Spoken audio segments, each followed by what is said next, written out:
अंतरिक्ष की ऊंचाइयों को छूकर लौटे ग्रुप कैप्टन शुभांशु शुक्ला का आज लखनऊ में जोरदार स्वागत हुआ।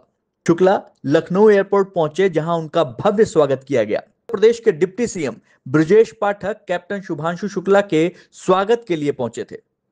एयरपोर्ट के टर्मिनल 3 से लेकर शहर के प्रमुख चौराहों तक भाजपा कार्यकर्ता और लोग शुभांशु को फूलों से नहला रहे थे। दौरान भारी भीड़ रास्ते में देखने को मिली। लखनऊ की सड़कों पर लोग हाथों में तिरंगा झंडा लिए तालियां बजाकर और फूल बरसाकर शुभांशु शुक्ला का स्वागत कर रहे थे। जहां से भी शुभांशु शुक्ला का काफिला गुजरा, वहां सड़क के दोनों ओर खड़े लोग उनकी एक झलक पाने को बेताब दिख रहे थे। वास्तव में जो कहते हैं कि मुस्कुराइए कि आप लखनऊ में हैं, उसका मतलब आज समझ में आया।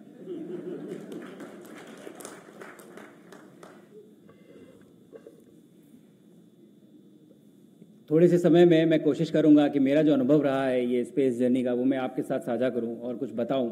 हालांकि बहुत कुछ नहीं बता पाऊंगा, लेकिन कुछ चीज़ें हैं ज़रूर जो मैं हाईलाइट करना चाहूँगा और आपके साथ शेयर करना चाहूँगा। लेकिन उससे पहले, जब से मैं वापस भारत आया हूँ, मैं पहले दिल्ली में हम लोग पहुँचे, वहाँ पे हमारा स्वागत हुआ और हम लोगों से मिले, और संयोग से नेशनल स्पेस डे भी उसी समय चल रहा था।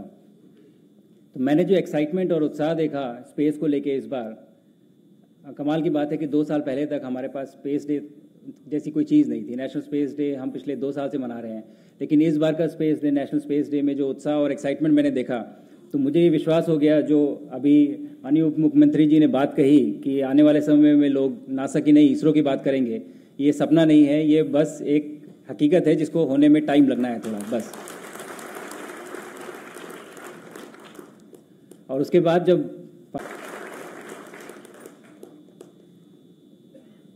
मेरे मिशन के द्वारा जो मैं वापस आने के बाद जो उत्साह और जो सपोर्ट और जो एक्साइटमेंट देखा, मुझे लगता है कि ये एक मोमेंटम अभी जो हमने बनाया है, अब हमारी जिम्मेदारी है कि हम इस मोमेंटम को आगे बढ़ाएं। और चूँकि आज हम यहाँ खड़े हैं लखनऊ में, उत्तर प्रदेश में, मुझे लगता है शुरुआत यहीं से क्यों ना की जाए। तो अब अगला ट्रांसफॉर्मेशनल सेक्टर जो मुझे दिखता है वो स्पेस का क्षेत्र दिखता है, और मुझे लगता है कि बाकी सारे सेक्टर, चाहे वो एजुकेशन हो या इंडस्ट्री हो या फिर डिप्लोमेसी कहूँगा मैं, किसी भी तरीके से आप स्पेस के क्षेत्र को किसी भी विभाग में यूज़ कर सकते हैं और एक ओवरऑल नेशन बिल्डिंग के टूल की तरह हम इसका इस्तेमाल कर सकते हैं। लेकिन पीछे बैठे बच्चों को मेरा एक मैसेज है, ख़त्म करने से पहले ज़रूर बोलूँगा कि हमारे तो प्लान है, हम गगनयान में एक ह्यूमन को भेजेंगे, फिर भारतीय अंतरिक्ष स्टेशन का निर्माण होगा, और उसके बाद 2040 में कोई ना कोई मून पे ज़रूर जाएगा, चांद पे ज़रूर जाएगा। उस समय तक आप लोग तैयार हो जाएंगे।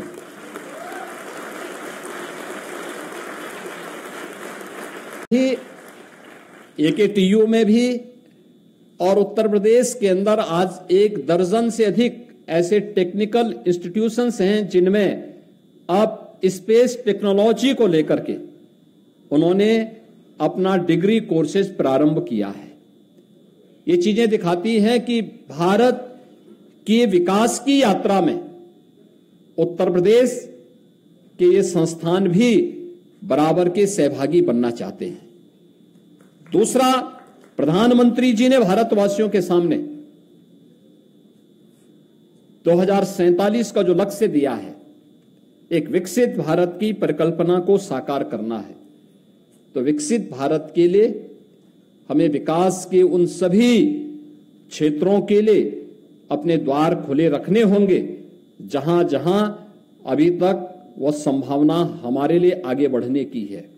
और हमारे लिए इसलिए ये महत्वपूर्ण है कि ये केवल हमारे लिए आज की सफलता नहीं है, ये केवल भविष्य को आगे बढ़ने की ही नहीं है। याद करना, यह भारत की वह सफलता है जो भारत को विरासत में मिली हुई है, भारत के जीन्स का हिस्सा है। भारत की इस अभियान के साथ अगर हम जब जुड़ते हैं तो जुड़ते हैं उन अभियानों के साथ जो पहले से ही आपके बारे में, आपकी चेतना के उस उच्च आयाम के माध्यम से भारतीय मनीषा ने बहुत विस्तृत तरीके से उसे प्रस्तुत करने का प्रयास किया है। कभी आप उनको देखेंगे, उसके बारे में जानने का प्रयास करेंगे और फिर आज के इस अनुभव, इस एक्सपेरिमेंट और इस एक्सपीरियंस को एक दूसरे के साथ शेयर कर पाएंगे।